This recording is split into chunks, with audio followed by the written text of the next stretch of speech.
خدای زما دې توبه موږ ټول لخوا دې ته وګوره دا یو مور پکې لږه ښه ښځه ده دا نور ټول معذوره دي تا څنګه خدای زما دې توبه سترګې ډنډ شي ډنډ مې شوم دې مسلمانان ته وګوره ټول معذوره دي تلیم چې ټول ورځ خوله خوازې خان دي که نه زم سترګې اوښکونه را ډنډې شوې سخته ده سخته مشکله ده دې کور ته چې زه هری نه یم مورې دې روژه کې به ځان ته وړو روپۍ درکړې دواګانې راته کوه صحیح شو ښه څنګه چل دی خیر دی یاره چېرته روان یې دې کور ته ورځو کور کې څه کوو دې کور کې څوک مې نیولي څوک لیوني دی پکې زه به ته اوس دروخم لازم السلام علیکم ورحمت الله دا کور بهر خوانه ډېر روغ ښکاري دروازه یې هم روغه ده ولې داخل کې د دې چې کومه قصه ده که نه هغه به هلته وګورو اوس به تاسو ته څه بیانوم داسې ده سلیم خان را سره دی سلیم خان خو پېژنې زما دې په توبه یې ورځو راځه دا کور تا ته چا ښودلی و دا کور ماته معلوم ورته ستړی مه شې ستړی مه شې وروره موږ راغلي څنګه جوړ په خیر ښه یې دې خورش څنګه ښه یې دا د کور مشر دی کور کې ټول نه ته پور دی ته یې موږ غواړو دننه راشو ځو ښه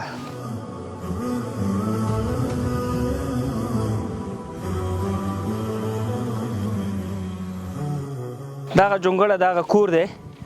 نو موږ راشو السلام علیکم سلام علیکم جوړ په خیر السلام علیکم تړی مه شي مورې ښه خیرت دی حاجي ښه کښېنه زه داسې خبر شوم چې دغه کور کې تقریبا څو نفره 5-6 نفره پکې هغه دي ټول 9 کسان څو پکې روغ دي دا یوه زه روغ یم نور نشته دی دا ټول مات ګوډ دي نو څنګه مات ګوډ دي دا مستانه بچي مې دي نو دا یوه جنۍ دا روغه ده کشرې دا خپله ښه نه دی ښه نه دی دا هم ښه نه ده چپه پې راځي وخت نه وخت دا هم دغسې ده و معذوره هغه هم دغسې دي ټول معذوره دي نو د پښو له بېکاره دي ټول دغسې دي خو رس کښېنه دلته ښه دا مریض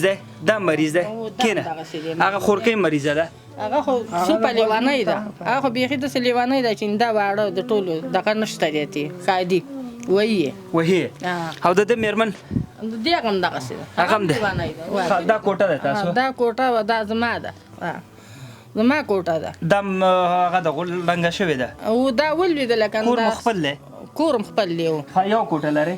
دا یوه کوټه د دې معذورو واړو ده دا یوه بله نشته نه نشته دی نور او دا بل زوی م دی هغه وفات شوی دی دغه کوټې ده ښځې کله دلته یو کله هلته دنیي کې هغه جوړ هغه روغ دی هغه ختم شو 2 واړې 3 واړې په څه شي کې وفات شو بس خپل مرګ باندې مړ شو نو لکه مطلب د دردونو هغه غونډۍ ته او دغه شی دی نو غم ټول تا سره ما سره دی غم ټول الله دې خیر کړي دا د الله امتحان دی خدای به اسانه کړي داسې مشخصه غوښتنه د څه شی ده مورکې دا راته ووایه څه شی غواړې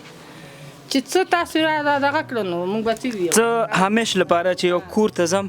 تاسو غوندې خلکو حالات ښه نه نو زه هغې ته داسې یو ترتیب یو سیستم برابر کړمه چې هغې پې خپل ځان وچلوي موږ داسې دا چې څه راکړله نغد هم څه راکړله په دې چې روغ ناروغ هم پکې راځي هر رقم او بل څه شی غواړئ دغه غواک هم راله راکړله داسې د وړو کار خیر اوسي که نه چې مثال شودو سړی خرڅ کړي مثال د خپل کور نه پپې وشي دغه شی دی فقط د خدای په خدایي کې دی یو غوا وغوښته چې شودو والا غوایي چې شودو کوي چا خیرات خو چا نه غواړي لاس خو نه نیسي چاته نه د الله له ولې نه غواړو د الله له ولې نه غواړو باندې هر څه د الله په لاس کې څه راکړي نو ها ولا زما راځه نه دی هغه نه دی نو ته واړم دا تار پیریږي کېنه سلیم خانه څه وایې ته پکې موږ به یوه توبه وباسو یا الله توبه دې له به یوه اخیسته غوا واخلو او ټول د خانې دغه دي خدای زما دې توبه موږ ټول د خانې دې ته وګوره دا یو مور پکې لږه ښه ښځه ده دا نور ټول معذور دي جنګ زما په سر دی او دې کور له غوا اخلو د شودو غوا ولا اخلو ور مخته له ودرو که شودې خرڅول کار ته پکول تا څنګه خدای زما دې توبه سترګې ډنډ سي ډنډ مې شوم د مسلمانانو ته وګوره ټول معذور دي که ما تاسو مرسته کوم واقعا سړی فکر وکړي سلیم چې ټول ورځ خوله خوازې خان دي که نه زم سترګې اوښکو نه را ډنډې شوې سخته ده مشکله ده دې کور ته چې زه حیران یم دغه نسیم دی غریب منډه را منډه کوي کورې رالی چې دا دی نه هغه دی نه هغه هغه سپین ږیری روغ شي ناروغه شم دا غریب راته اوړي الله دې خیر و برکت ورکړي څه نشته دی غوا ورته اخلو فقط جاري صدقه ده او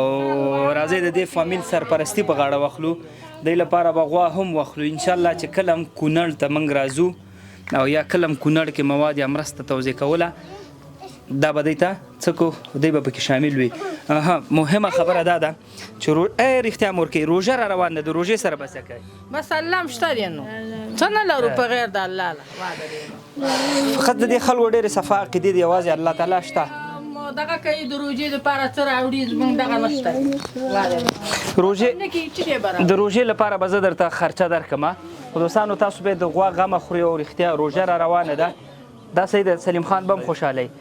نو روژه را روانه ده له خیره روژې په خاطر باندې کښېنه سلیم خانه کښېنه ته کښېنه روژې په خاطر به له خیره دی ته موږ څه ورکړو که چېرته تاسو هم غواړئ به د را روانې روژه کې غوا خو به دې ته سیمه ته تقریبا فکر وکړه چې 80,000 افغانیو باندې بهترینه غوا کېږي داسې کوم ورور یا خور پیدا شي چې دې ته پوره غوا واخلي او یا هم څو نفره سره یو ځای شي دغه پیسې راوستې انشاءالله زه به دې ته بل پیر راځم شودو والا غوا برته راوړم دا مې واده ده مورکۍ دا بچي مې معذوره دي ګاونډ هم دغسې دی مور ستا خبرې مې اورېدلې او هغه مې وویلې دلته خیر دی ته تکلیف تېروه زما دپاره ته راځه او راوړې یا به مې دغه پیسې زه چې مواد مو کونړ کې توزیع کول هغه به هم درکور ته صحیح دی مشکل نشته دا وشماره ورته سلیم خانه وشماره ورته سلیم خانه 500 زر او بیا 500 د 2000 او بیا 500 دا سو 3000 بیا 500 بیا 500 د 4000 او بیا 500 او بیا 500 د 15 شپږ زره مورکۍ ته ورکړه مورکۍ دا د روژې دې روژه کې به ځان ته وړو او دا به روژه کې ځان ته پې خواړه واخلې دوستانو که چېرته غواړئ روانه روژه کې چې هر عمل الله تعالی ته سوچنده حسابېږي که تاسو زړه نه زکات باسلی صدقه باسلی هر شی مو زړه نه باسلی سلیم خان غوږ ونیسه زه دې خلکو ته څه وایم نو قمر بنسټ سره شي انشاءالله موږ بیا څه کال په روژه کې غواړو تر څو پورې د افغانستان اکثره ولایتونو کې خوراکي مواد د روژې نه د شروع کېدو نه مخکې توضیح کړو تر څو پورې دغسې کورنۍ چې دا څنګه خاندي د په خوله باندې مسکا راغله دغسې په خلکو په شونډو باندې موږ مسکا راولو د دوی دا روژه بهتره تېره شي په ارامه تېره شي او کور کې کینی خالصه عبادت ته دوی فارغه سي بس انشاءالله کوشش به کوو ښه که چېرته تاسو د مور خبره واورېده روژې نه مخکې کوشش وکړئ دې ته له خیره د غوا واخلو دلته یې راوړو بیا ورته وسپارو موږ به تیزو خدای پاماني به کوو سلیم خانه بیا پاسېږه خدای ما توبې تاسو به دې کور له غوا واخلئ ښه خیسه د شودو غوا به له واخلئ وره مخته به یې ودروئ اعوذ بالله من الشیطان الرجیم بسم الله الرحمن الرحیم مسلم خان چې دا راغلی دی دا دلته کورونه دي دې له به یوه ښایسته غوا واخلئ د شودو غوا که خرڅه یې کار څه پې کوي او وروره روژه پسې راپسې ده وروره دې له به لږ مواد هم ورکړو غریبانان دي یو سړی پکې هغه لږ ښه دی یوه پکې دا مور لږه ښه ده او دې څه ګزاره وکړئ سمه ده سلیم خانه واتساپ نمبر شته سکرین باندې لینکونه شته دي قمر مو خدمت کې انشاءالله افغانستان هر ګوټ کې چې اواز پورته کېږي ستاسو په مرسته به موږ هلته ورځو او دی هغې ته به لبیک وایو الله دې ټولو مشکلاتو حل کړي ډېره مننه الله هم روغ لاره خدای په امان له سلام